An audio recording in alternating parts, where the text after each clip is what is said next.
Hey UConn Nation, it's KK Arnold here. If you're looking for the latest UConn women's basketball content, go subscribe to Listen Up to Phil and Ryan. Go Huskies! Thank you, KK. Phil and Ryan, listen up. And in this episode, Ryan, we're going to break down a little bit of drama in UConn, Ryan. You hardly ever hear that so far since we've covered the pod, but you never know what goes on behind closed doors. This time it's outside of the doors. This is according to MSN, Ryan. And I told you I love to see your face and get your take on this one and everybody's comment. It says the basketball world is buzzing. Let's hear what it has to say, Ryan, with controversy following Geno Auriemma's latest remarks on UConn star Paige Bueckers. During halftime of a recent game against Holy Cross, the legendary coach remarked, Paige likes to stand around a lot, sparking debates across the sports community. As the Huskies push toward another championship, Ryan, it says the growing tension between coach and player raises the question, is Auriemma's tough love approach still effective in today's game? Well, I think people need to understand what Geno Auriemma's coaching style is before they begin to criticize his remarks about Paige. Geno isn't going to change at all. If you watch his post-game interviews over the years, he hasn't changed much. Some people think it's funny that he has, some kind of dry humor that he brings out. Some people may not like it. Some people think it's funny. I personally think he's a hilarious person, but Gino doesn't really care, right? He's not going to care what other people think about the way he coaches or the way he approaches interviews or press conferences. It's just like during the games, if UConn is up by 30 points, he's not going to be on the sideline smiling and laughing. He's still going to be coaching the team like it's a tied game. And a lot of people don't understand that style of coaching, but I think that's what it takes to be great, and that's why he is one of the greats, and that's what makes him one. That's why he's won the 11 national championships and broken all kinds of records and has the most wins of all time. He's always been true to himself, and he always wants what's best for his players, and he's always focused on wanting to set his players up for the next stage in their life, whether it's going pro or focus on a career outside of basketball. But focusing more specifically on Paige, I think we all know and realize how great of a player she is. And obviously, Gino knows that as well. And he wants her to be at her best every single night. And because of that standard that she puts on herself, that's the standard that Gino holds her to. And that's part of trying to prepare Paige for the next level. Now, unfortunately, injuries have held Paige back from potentially, having the kind of recognition that maybe Caitlin Clark has received. But I don't really like when the media tries to compare Bueckers and Clark because they're two totally, completely different players. But they obviously both deserve a lot of attention. But to stay on more topic of Gino's remarks, I think if you watch the interview at halftime when he made these remarks about Paige, it was during the Holy Cross game where obviously they weren't playing very good in the first half. Gino was frustrated at the team for not playing well and up to their standard. He's kind of frustrated about the way Paige was playing. And of course, when he was asked about Paige only having 3 points, he was obviously frustrated with the way she was playing and expects her to be a little better.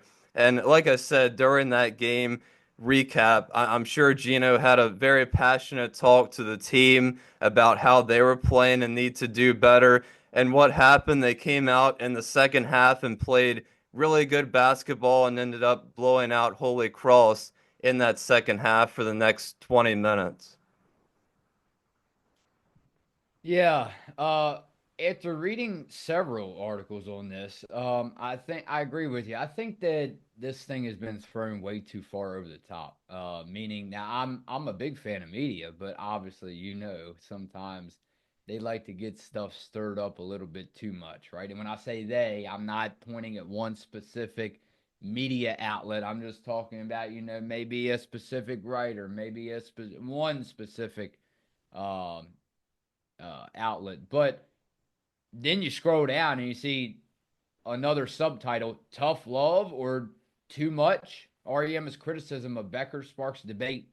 Look, I think that, with this undefeated start, I don't know. I don't know. I think that has something to do with it. I really do, because I think it's interesting. Life in general, again, you're not going to, what's your take on this? You're not going to get everyone to admit it. And that's perfectly fine. People don't want UConn to win, period. You know how everybody says, oh, I want you to do well. I want you to do this and that. It's just not. That's the harsh reality. It's not like that. So I'm thinking, Ryan, maybe you think people trying to get it stirred up a little bit, saying maybe there is some problem there. Guess what? What's the record, Ryan? Now 8-0, 7-0, 8-0. What's the problem there? I'm asking you, what is the problem there? I don't think there's a problem behind closed doors between Paige and Geno. I just don't think so. But again, we're not there. You and I aren't there. We don't know. But looking at the record, I'm asking you and everybody else, what's the big problem? Yeah, it's very true. I mean, obviously, we've mentioned on the podcast before about all the success that UConn has had, and I think it kind of goes back to maybe when Paige was injured and everybody kind of wrote off UConn and wanted their legacy and maybe the dynasty to be done, and didn't think that Paige could come back and play so well, because obviously nobody really wants them to do well anymore, and thinks that Geno already accomplished all that he has. But yeah, I mean, I can almost assure you that nothing is wrong in Stores, Connecticut at the moment, and I don't think it will be for any part of this season. Like I said, I think it's just the way Geno talks. It's just the way he coaches his players. And I think it is mostly tough love. And I think all the players, including Paige, understand that and understand what his coaching mindset and mentality has always had. And they understand that now that they're on the team and, know what his personality is like. It's just like you and I, right? I'm going to say it right now. Ryan, every time you come on this podcast, you're terrible. You suck. Get off of. No, I'm just, so take that and run with it. Listen up, fans. You know what I mean? Take that and run with it, listeners, because that's the way it is, Ryan. You say one thing and joke around and it gets blown up. Let's go over to comments, Ryan. And guess who's back? Marcia Clark. Such a shame about AZ. Poor kid. My heart goes out to her and Notre Dame's injuries. Injuries are no fun regardless of what side you're on. My heart goes out to Notre Dame as well. Notre Dame is an excellent team. Hannah Hidalgo, Olivia Miles, and Sonia Citron are certainly the big three for sure. Citron is often overlooked. She's a great player. UConn has to slow Notre Dame down and limit transition buckets. Also have to limit turnovers, as Notre Dame has the ability to cause havoc on defense. We also have to get boards. Notre Dame is a big team. If we can do these things, we will win. We also have depth and many players who can step up and shine on any given night.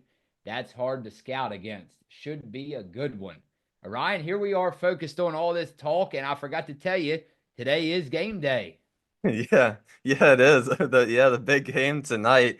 Yeah, I completely agree with that. It is really a shame what, of course, happened to AZ and what's happened to Notre Dame this season, having those four big caliber players on their bench for the whole entire start of the year. And of course, Maddie Westbeld is the only one that has a timetable for return this season. So, yeah, I mean, I was really high on Notre Dame to start the year before the season even started. I really thought they would probably be in the top three for the whole entire year. Had a good chance to go undefeated or only lose a couple games. So it's definitely been a rough start for Notre Dame, and they've been dealing with injuries just like UConn has for the past couple years now. But obviously, big game tonight for UConn. I think if they just use that momentum from the Louisville game, they'll be okay. But they can't, go into this game and look at all the injuries that Notre Dame has and think it's going to be easy by any means, because it's going to be a sold out crowd for Notre Dame. I'm sure it's going to be loud. So UConn needs to focus on their job and get the job done tonight. Robert White, we love you, brother. He says, Let me correct you. There's no such thing as bad luck, so don't speak that. Ryan, yeah, no such thing as bad luck in stores. Hey, Ryan, how about Jason D'Amico? Sorry, fellas. Man, this one will get Ryan. I hope you had your shower and breakfast already, Ryan, because this one will get you going. Jason D'Amico, it's time to wake Ryan up. Sorry, fellas, I had Notre Dame winning this one. 84-78. Hannah Hidalgo is going to dribble circles around Caitlin Chen. They would try to double her up, and she would just dish to either Citron or Olivia Miles all night long. And now that Olivia Miles has her 3-point shot working at 47% accuracy, this is going to be a tough lesson. Let's hope I'm wrong. Peace. Oh, my goodness. Well, Jason, I hope you're wrong too. But yeah, Hannah Hidalgo, Olivia Miles, obviously a dangerous duo. But, I think with the way the UConn's playing it, it's so hard to pick against them right now. I was a little worried going into the Louisville game. And, we saw what happened in that when the way that they just shut down the whole entire Cardinals team. So I'm pretty confident going into this game, even though it is a very tough road test. We've been talking about it since the start of the year. But of course, Notre Dame had a couple tough losses and bounced back to beat Texas. But I really do expect this game to be pretty close for majority of the time. But I do think UConn has enough, has what it takes to, pull away from Notre Dame later in the game and kind of shut the Irish down towards the end there, towards the fourth quarter. How about the topic of today's podcast, Ryan? I feel like that this is a good comment to leave you off on. The buy them for the gum says, well, here we go. Hope it's better than last year. We better shot better, shoot better. And Paige needs to be great. Let's see who shows up. Or, I'm sorry, let's see who shows. Hope it's not Notre Dame. So there you go. Paige needs to be great.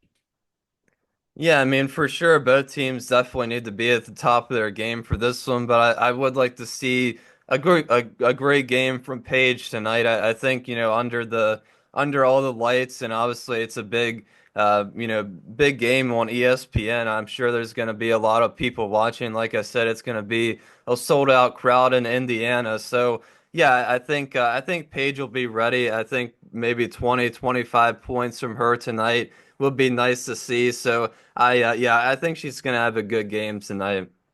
All right, Ryan, I'll see you right back here tonight for the game recap. And will it even be more drama with a UConn loss? Or can Geno and company quiet them down? It's Phil and Rye on Listen.